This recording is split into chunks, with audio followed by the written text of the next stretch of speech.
All right. I know it's been a long time. Yeah, I'm late. But as they say, better late than never. Shut your fucking mouth! So let's not waste any time. In this video, I'm going to cover my 3-3-1-3 formation setup, individual instructions, player progressions with additional skills, and this formation's strengths and weaknesses. Let's start. First, the striker positions. I always prefer two goal poachers who are fast and nimble. As you can see, I'm using the Son and Mbappe combo. Why this combo? Because look at Mbappe's stats. Crazy ball-carrying stats with great finishing. And here's a fun fact. Speed and acceleration mean nothing without ball control, dribbling, and balance. And Mbappe has all of it. For me, he is the best free-to-play center forward in the game. The only card close to him is the free custom-trained Michael Owen. Now coming to Son, why do I use Son? Because I can't use two Mbappes. Just kidding. Son also has very good ball control, decent speed, excellent weak foot accuracy, great curl, and good kicking power. The only thing he slightly lacks is balance. Other good free-to-play options are Batistuta and Forlan. Here are Mbappe's and Son's player progressions and additional skills. Bruh, this Mbappe is literally my favorite. He becomes an absolute beast with these added skills. This Son definitely deserves a spot in my team. Those additional skills turn him into a complete monster in attack. Now let's talk about the SS position. At SS, you can use a deep-lying forward or a hole player. I personally prefer deep-lying forwards because I like how they drop deep and help in build-up play. But hole players also work very well in this setup. Now coming to the AMF position. Here you can use a hole player or a creative playmaker. You can also use non-playstyle players like the free Hazard card. That Hazard card has insane stats. Very good weak foot and phenomenal pass skill. I used him a lot until I got Matheus. Here are Kakitani's, Matheus's, and Hazard's player progressions and additional skills. Now Kakitani, use the striker's instinct booster on him, add these skills, and just watch the magic happen. Now coming to Matheus. He is already good on auto allocation, but I personally prefer this custom build.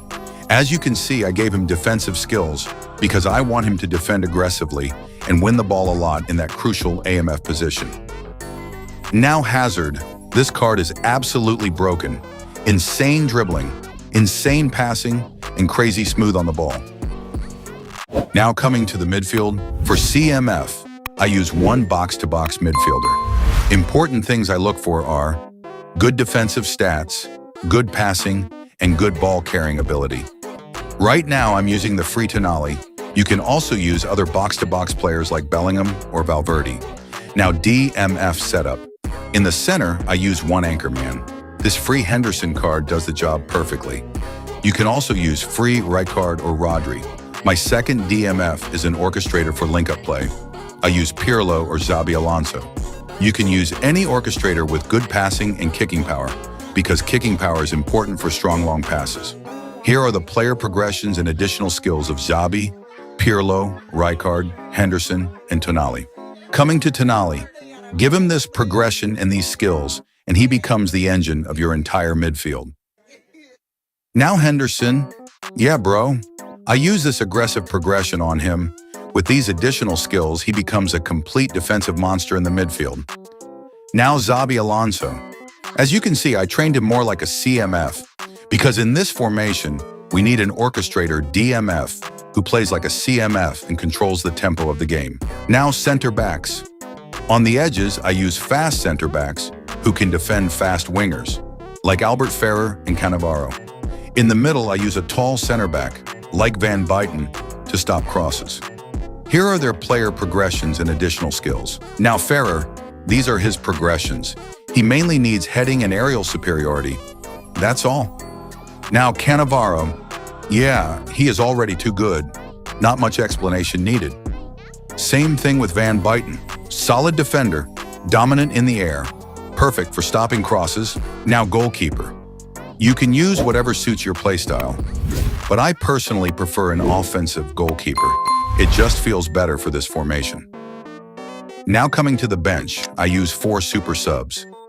2 goal poacher super subs, Rummenigge and Stoichkov. In the second half, I mainly use super sub hole players at SS and AMF, because if I'm losing, it's a do or die situation. I don't care about holding possession, I just want to attack again and again. That's why I prefer hole players super subs. Here are all 4 super subs progressions and additional skills. Now Rummenigge, this guy is extremely lethal as a super sub. 1 chance is enough.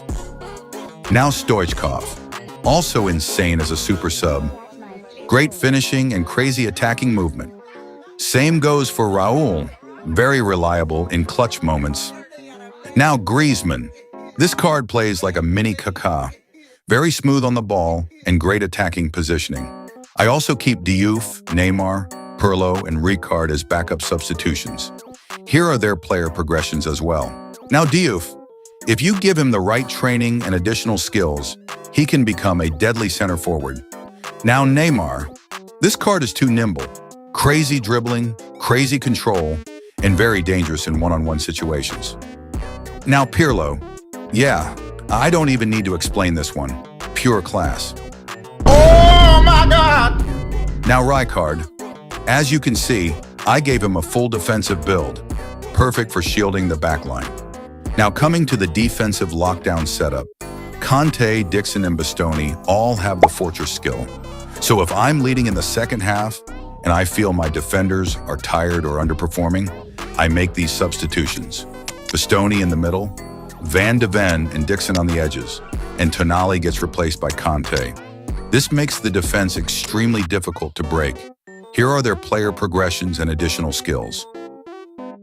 Now Kanté, this guy's actually annoying to play against. He intercepts literally everything. Now Van de Ven, yeah, poor man's Maldini for real. Crazy pace and solid defending.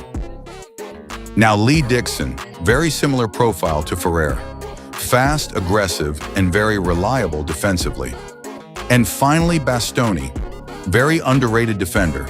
Strong, composed, and very good positioning. And that's it for player progressions and additional skills. Now individual instructions. If all playstyles are correct, I use no individual instructions. But if I don't have an anchorman DMF, then I apply anchoring and defensive instructions on my DMF. That's it. Simple and effective. Now let's talk about the strengths and weaknesses of this 3-3-1-3 formation. The biggest strength of this formation is midfield dominance. With 3 midfielders and 1 attacking midfielder, you get insane control in the middle of the pitch. If your opponent is using a central attacking formation, they will struggle a lot to build attacks. This setup is also very good for quick transitions. You can recover the ball fast and immediately launch counterattacks through the middle. Another big advantage is constant attacking pressure. With 2 goal poachers and 1 SS, your opponent's defense is always under pressure. This formation is perfect for players who like high-tempo gameplay, quick passing, and aggressive attacking football. Now the weakness. This formation can struggle against wing play merchants, especially if your tall center back, like my Van Buyten, moves forward by mistake. Then there would be no one to defend the crosses. A single good cross can punish you badly. That's why positioning and defensive switching are very important while using this setup. Overall, if you control the midfield properly and defend crosses smartly, this formation becomes extremely powerful. That's all for this video. If you want my custom player progression and additional skills for any card, comment the player name and card type. I'll try my best to reply to as many comments as possible. Until then, good luck, keep grinding, and I'll see you in the next video.